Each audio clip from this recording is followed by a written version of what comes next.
with it. Anthony. Battier kept it alive and recovered. Miami back in possession of a new clock.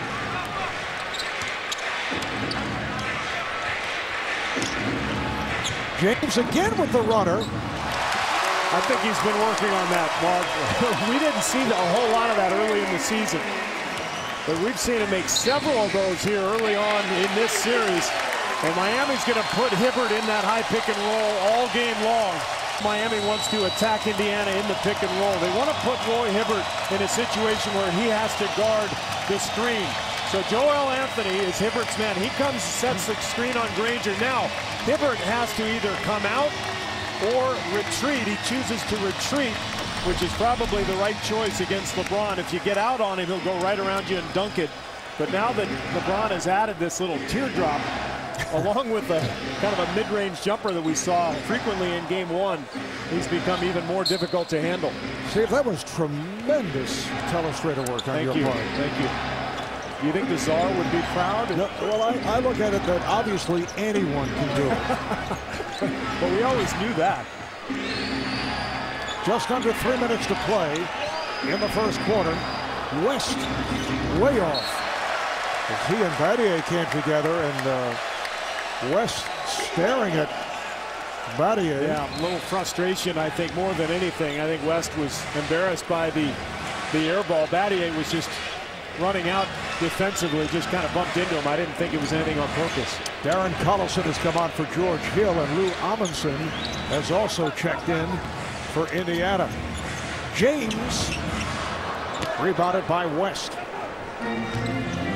This is Collison, who was a starter for most of the season, and went out with a groin injury. George Hill took over. The team won 7 of 9, and he has remained as the starting point guard.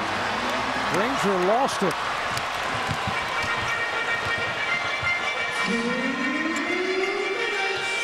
Miami able to swing it successfully as Cole is fouled. You know, I'm not sure you can really sense how fast Miami's defense is until you play against it.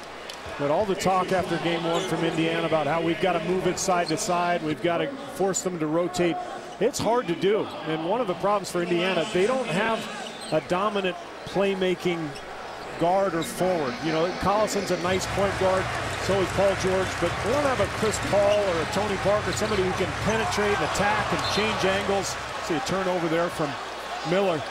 So Indiana has to rely on its execution to try to create offense, and frankly, I'm not sure if they're good enough. They were 29th in the league in assists this year, so this is not a great passing to start with.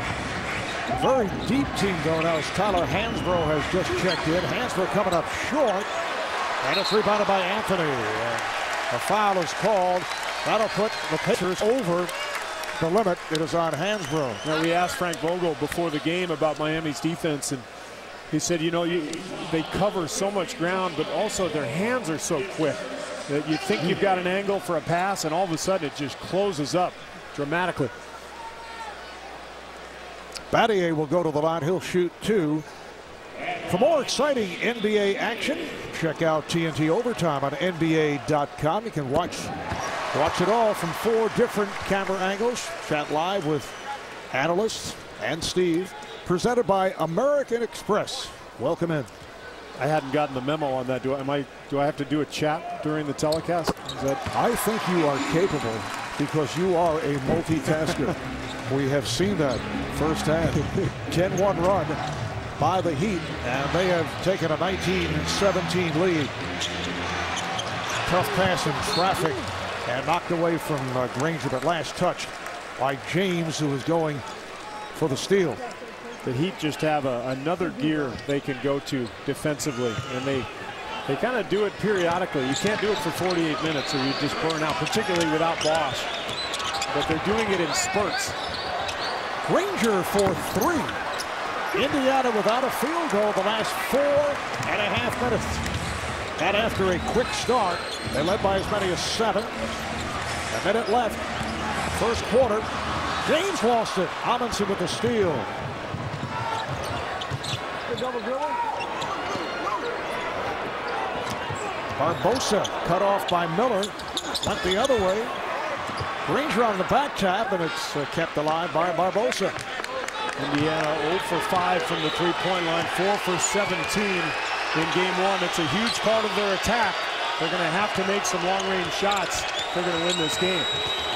Anthony cutting off Barbosa, lost his footing. Robinson able to recover. Here's Granger. Indiana cannot buy him. 7 consecutive misses. Shot clock turned off. LeBron setting up a final shot of the first as Anthony comes out to set the pick. Here's James, not the shot he was looking for, but a foul was called. And that'll put LeBron at the line. Boy, the way that foul was committed, it was almost like Indiana thought they had one to give. I mean, that was a blatant foul out there. Not sure about that decision. Foul committed by Granger. And LeBron hearing the chant of MVP. One of those rare times around the NBA where the guy is actually been voted the most valuable player. A look at the Pacers Heat upcoming series schedule. Scene will shift to Indianapolis for Game 4 on Sunday. They'll be here, I should say, for Game 3 on Thursday and then Game 4 on Sunday.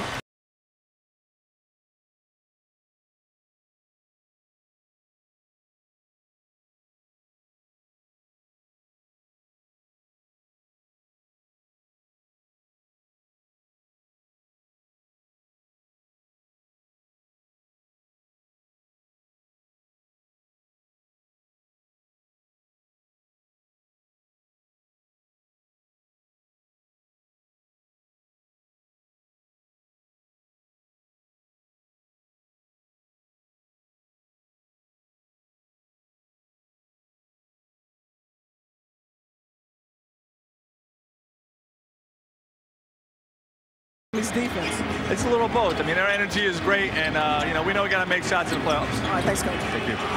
All right, Shell, there's a putback by Amundsen off the miss by Barbosa.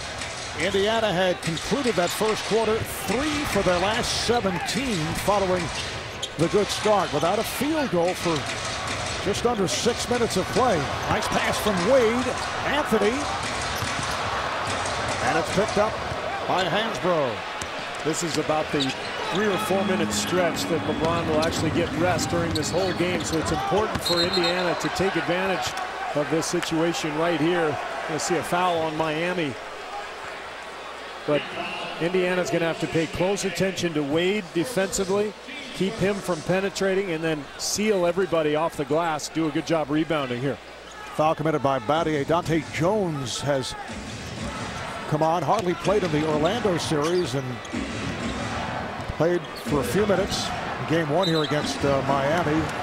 And a palming violation called on Barbosa. Miami without Chris Bosh, who had been starting at center. According to the Heat, Bosh out indefinitely following that MRI. Eric Spoelstra says the injury could have been worse. And Bosh and the Heat have given the impression that he's out for the rest of this series, which is a major blow. Cole able to knock it down. That's a 2, had a foot on the line. And talking with Eric Spoelstra earlier, he said, you know, if we had to go through this last year, meaning the absence of Bosh, we had to go through this during the playoffs, he said, forget about it. Yeah. This season, though, it is different as things have certainly calmed down and Wade not able to control, so the ball back to the Pacers. Well, the experience that this team has gained under Eric Spoelstra and just playing together now for 2 seasons has definitely paid off. And I think they're more comfortable now with their identity and with injuries and with adversity. And we'll see how that plays out. But I think they're going to miss Bosh in a big way. Maybe not so much in this series, but as they go forward in the playoffs, if he remains out, I think they could be in some trouble in certain matchups. And there's a misleading statistic as Dante Jones is called for travel regarding Bosh. We've seen it printed basically in every newspaper, both Indianapolis and here in Miami, that Miami was 4-5 without Bosh. Well, in 3 of those 5 losses, LeBron James was also out. Right. So really they were 4-2 is the way I look at him. Charge there on Wade. Nice job by Collison stepping in there and taking the hit. But yeah, this is a club that has figured some things out in its second year. Here are those numbers you were talking about, Mark. 4-5 without Bosch. The points way down. But if you put LeBron in there for a few of those games, then those numbers would be a lot different. On the other hand, Dwayne Wade, who has sat out a total of 17 games, a different story there. Miami is actually 14-3 with Wade sidelined, although obviously you want to have Wade in there. But what happens is that LeBron James took more responsibility in terms of the offense. Oh, and LeBron's just a much better player. I mean, when it comes down to it, he's dramatically better than Wade. And Wade is fantastic, but LeBron is LeBron. Indiana able to keep it alive. Here is Hansbrough. James Jones has checked in for Miami. Nice hesitation move by Wade. Put the move on David West.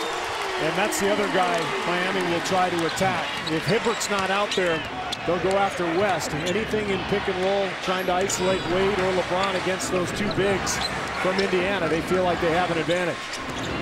Pacers just 1 for their last 14 from the field. That was deflected away, knocked out by Jones. 8 seconds on the shot clock. 3 minutes in, second quarter. Dante Jones, final seconds on the clock. Oh, he stuffs. Whipping by Wade. What a move by Dante Jones. And there's this small lineup for Miami. That's what you miss, is rim protection. Anthony was caught on the perimeter, so he couldn't get over to help. And Battier was late, but beautiful move from Jones. James Jones for Miami. That's a 2. He had a foot on the line. James Jones did not play at all in game 1. Now figures to see additional action in the absence of Bosch. Collison got the step and rejected by Anthony. Here comes Cole. And then moves it back. Wade around West. And a blocking foul. Got a field goal, 0 for 6. There are the numbers. So this Heat team can really squeeze you. And Indiana's having all kinds of trouble just trying to figure out a way to score. Dwayne Wade at the line, fouled on the act a moment ago. He was only 17 of 30 at the line in that first round series against the Knicks. And then Sunday in game 1, he hits 13 of 14, knocks down the 2 here. It's a 20-5 run for the Heat.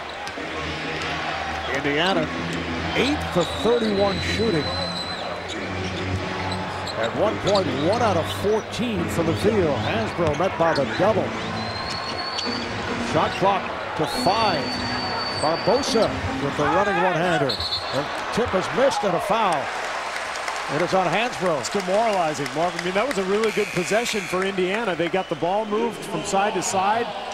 Probably 6 or 7 passes in the possession, and they end up with a wild running floater from Barbosa. That's the best they could do, but he had to shoot it. Shot clock winding down.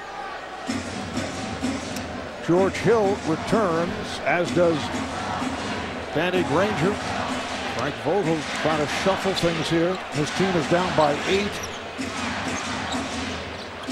Cole and Wade at the guards. Anthony with Jones and Battier on the front line. Ron James sitting it out, getting a rest. Shot clock to 5. Wade. And West off the box out with the rebound. I think it's up to West and Granger here to really pick up the scoring. I mean, these are the guys who are paid to produce. And in playoff games especially, you've got to be able to rely on your stars.